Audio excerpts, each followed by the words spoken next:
پھر دوبارہ آئے ہیں، ہن ملن نہیں آ رہے، ہن چھری لکائی ہوئی ہے. وَفَدَيْنَاهُ بِذِبْحٍ عَظِيمٍ، ابراہیم جاؤ بچے کو ذبح کر دو. چھری لے کر باپ چلا، 1500 کلومیٹر کا سفر. سارے راستے کیا سوچ ہوگی کہ میں چھری چلاواں، اے بکرا تھوڑا ہے، میرا چاہیں تے بکرا ذبح ہویا پیا کہ عید پڑھ کے گئے اسے. اے بکرا تو نہیں کومنا، پتر کومنا ہے. عمر کتنی ہوگی؟ 92 سال. 92 سال ایک بندے کو مرغی نہیں کوئی جنت، تو پتر کومن دا حکم آ گیا.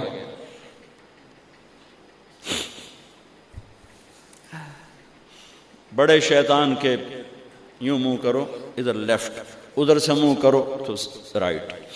2 پہاڑ آپس میں ملتے تھے، اس میں ایک اونٹ بن جاتی تھی. وہاں باپ بیٹا کھڑے ہوئے،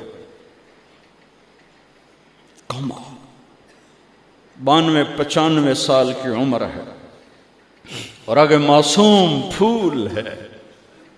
بچہ تب پرایا بھی ہوئے تو پیارا لگتا ہے. اپنا جگر. انی ارا فی المنام انی اذبحک فانظر ماذا ترى. بیٹا تیرے ذبح کا حکم آ چکا ہے، کیا کہتے ہیں؟ تو آگے بیٹا کہتا تسی خواب ویکھیا، میرا کی قصور کہ میں نے خواب دیکھا تجھے ذبح کرتا ہوں.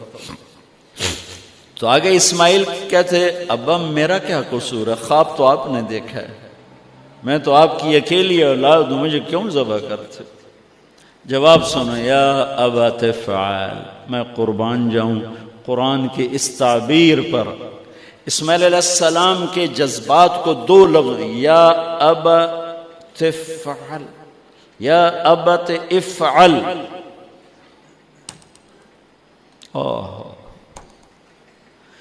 کیا تسلیم و رضا ہے. ترجمہ جو بھی ہے، فرمایا دیر کیوں کر رہے ہو. اس سے جو نکلتا ہے نا ایک خوبصورت مفہوم، وہ ہے ابا تو دیر کیوں کر رہے ہو. تو حیران ہو گئے، تجھے پتہ ہے میں کیا کہہ رہا ہوں؟ کہاں پتہ ہے، اب مجھے ذبح کرنے کا کہہ رہے ہیں. تو کوئی گھاٹے کا سودا نہیں ہے. آپ کے بدلے میں جنت، دنیا کے بدلے میں جنت ملے گی اور آپ کے بدلے میں اللہ ملے گا. اس میں کیا گھاٹا ہے؟ آئے خیال پیچھے چلا گیا ماں کی طرف. کہنے لگے ہاں میری ماں نو بڑا دکھ ہوئے گا. تو پھر اپنا کرتا اتارا، کہا ابا یہ کرتا میری ماں کو دے دیں،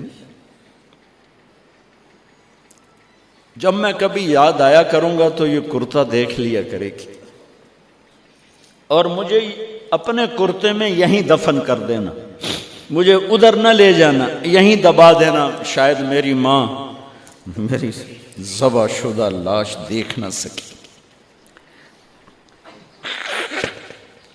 8-9 سال کا بچہ خلیل اللہ کو کیا کہہ رہا ہے؟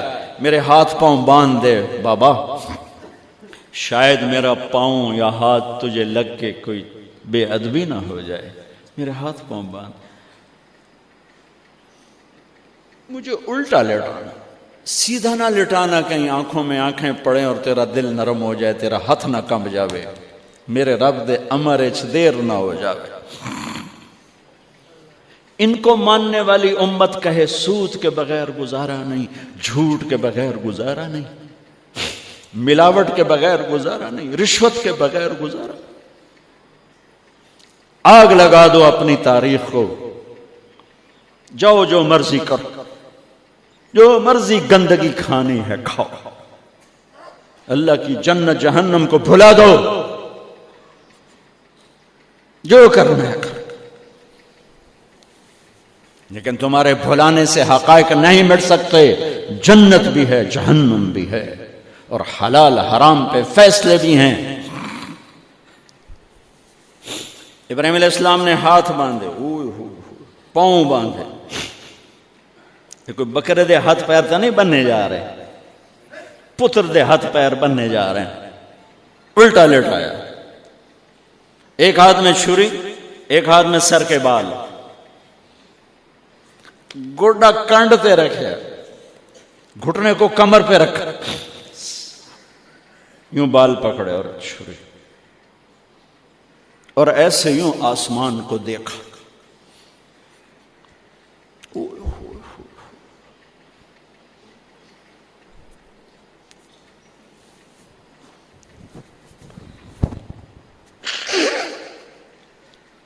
فرمایا یا اللہ تو مجھ سے ناراض ہو گیا؟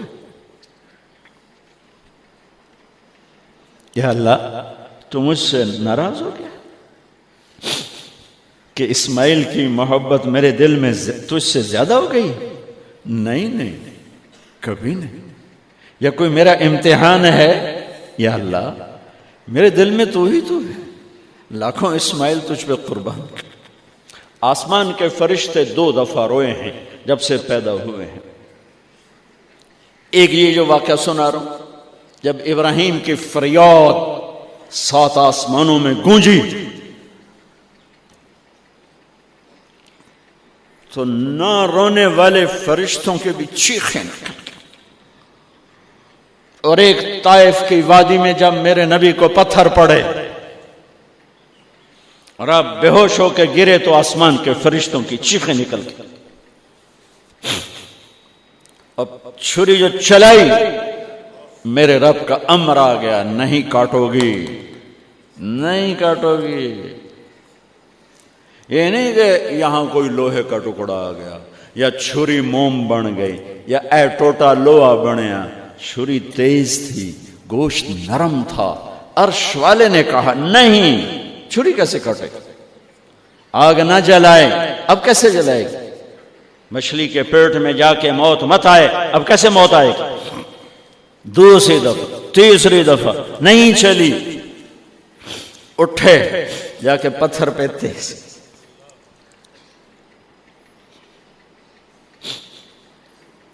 یہ علماء نے لکھا ہے کہ جانور کے سامنے چھری تیز نہ کرو تاکہ جانور کو تکلیف نہ ہو. قربانی کے مسائل میں آتا ہے، قربانی کے مسائل میں، کہ جانور کے سامنے چھری تیز نہ کرو کہ جانور کو تکلیف نہ ہو. پتر دے سامنے چھری تیز ہو رہی، میں چلتی کیوں نہیں؟ جب چوتھی دفعہ پکڑی ہے تو اللہ نے کہا جبریل جلدی کر، میرے خلیل نو جلال آیا ہے. امتحان پاس ہو گیا. وَنَادَيْنَاهُ أَنْ يَا إِبْرَاهِيمُ قَدْ صَدَّقْتَ الرُّؤْيَا إِنَّا كَذَلِكَ نَجْزِي الْمُحْسِنِينَ وَفَدَيْنَاهُ بِذِبْحٍ عَظِيمٍ. پٹی باندھی تھی آنکھوں پر، چھری جو چلائی چل گئی. آنکھوں سے پٹی اتاری تو سامنے چھترا اور آگے اسماعیل اور ساتھ جبرائیل، دونوں مسکرا رہے اور چھترا سامنے پڑا. میرے نبی ساری زندگی 2 چھترے ذبح فرماتے تھے قربانی میں، ایک امت کی طرف سے، ایک اپنی طرف سے. حج کے موقع پہ 63 اونٹوں کی قربانی دی. جس امت کے پاس یہ تاریخ ہو، ان کے پاس کہاں سے گنجائش لاؤں جھوٹ کی، فساد کی، منافقت کی، زناکاری کی، بدکاری کی، جوے کی. کتنی میرے نسل کے بچوں کو اسی تلمبے میں رہنے والوں نے نشوں پہ لگا کے، ارے میرے بھائی کیوں لوگوں کے چراغ گل کرتے ہو چند ٹکوں کے پیچھے؟ کیا اللہ کے سامنے نہیں جانا؟ کتنے بچوں کے میں علاج کروا چکا ہوں، لاکھوں روپے خرچ کر چکا ہوں کہ غریب لوگ اجی میرا پوتر نشے تے لگ گیا ہے انہوں تب بھجوا دو. اب تک کتنے بچوں کو میرے اللہ نے ذریعہ بنایا مجھے. تو میں جب تک یہ اڈے والے بند نہ کریں میں کہاں سے اتنے لاؤں اسباب کے ایک ایک کا علاج کروں. لیکن یہ میرا پیغام ہے کہ مرنا انویت مرنا آسان. موت کو حسین نے بھی گلے لگایا تو چھڑیا یزید نو بھی نہیں موت نے.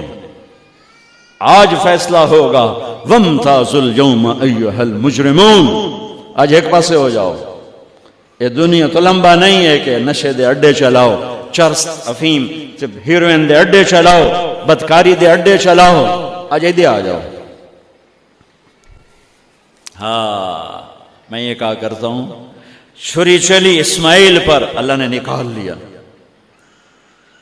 پھر 2000 سال کے بعد میرے نبی کے باپ کی باری لگ گئی، وہ لمبا قصہ ہے، ٹائم ختم ہے۔ چھری چلنے لگی میرے نبی کے والد عبداللہ پر، اللہ نے نکال لیا۔ 100 اونٹ ذبح کروائے اور ان کو نکال لیا، لیکن چھری نے چلنا ضرور تھا۔ اس لیے کہ زمین کو پانی نہ ملے تو وہ سرسبز نہیں ہوتی۔ میرے نبی کے گلشن کو پانی کی ضرورت ہے اور تھی اور رہے گی، تو میرے نبی نے اپنی اولاد کا خون پیش کیا، اپنے صحابہ کا خون پیش کیا، اپنا خون پیش کیا۔ احد کی وادی میں آپ خون و خون ہو گئے، دانت ٹوٹ گئے، چہرہ خون آلود ہو گیا۔ اسماعیل چھری کے نیچے سے نکال لیے گئے، حضرت عبداللہ چھری کے نیچے سے نکال لیے گئے۔ جب میرے نبی کے نواسے کی باری آئی تو چھری کو چلنے کا حکم، پھر حسین کی بھی کٹی اور عبداللہ کی بھی کٹی اور علی اکبر کی بھی کٹی اور قاسم کی بھی کٹی اور جعفر کی بھی کٹی، عون کی بھی کٹی، عبداللہ کی بھی کٹی۔ سارے آل رسول کے نام بتا رہا ہوں جو کربلا میں شہید ہوئے۔ 17 آل رسول میں سے شہید کیے گئے، باقی تو سارے غلام تھے 72۔ 17 میرے نبی کے گلشن کے پھول تھے۔ ہاں انہیں کھاد بننا تھا۔ میرا اللہ چاہتا تو ان واقعات کو روک سکتا تھا، لیکن اللہ اقبال کی قبر روشن کرے، اسلام زندہ ہوتا ہے ہر کربلا کے بعد۔ یہ میرے رب کی سنت۔ ہمارے لیے کربلا نہیں ہے، ہمارے لیے کربلا کیا ہے؟ جھوٹ چھوڑو، زنا چھوڑو، شراب چھوڑو، جوا چھوڑو، سود چھوڑو، ظلم چھوڑو، ذاتی چھوڑو، الزام تراشی چھوڑو، ماں باپ کی نافرمانی چھوڑو، بیویوں پہ ظلم چھوڑو، لوگوں کے حق مارنا چھوڑو، لوگوں کو بے عزت کرنا چھوڑو، جھوٹے مقدمے چھوڑو، جھوٹی گواہیاں چھوڑو۔ ہمارے لیے یہ چھوڑنا ہے، ہمارے لیے یہ چھریاں ہیں۔ چلاؤ چھری اپنے جذبات پر، احساسات پر، ان غلط خیالات پر جو کل کو اللہ اس کے رسول کی بارگاہ میں ہمیں شرمندہ کر دیں، ہم آنکھ نہ اٹھا سکیں۔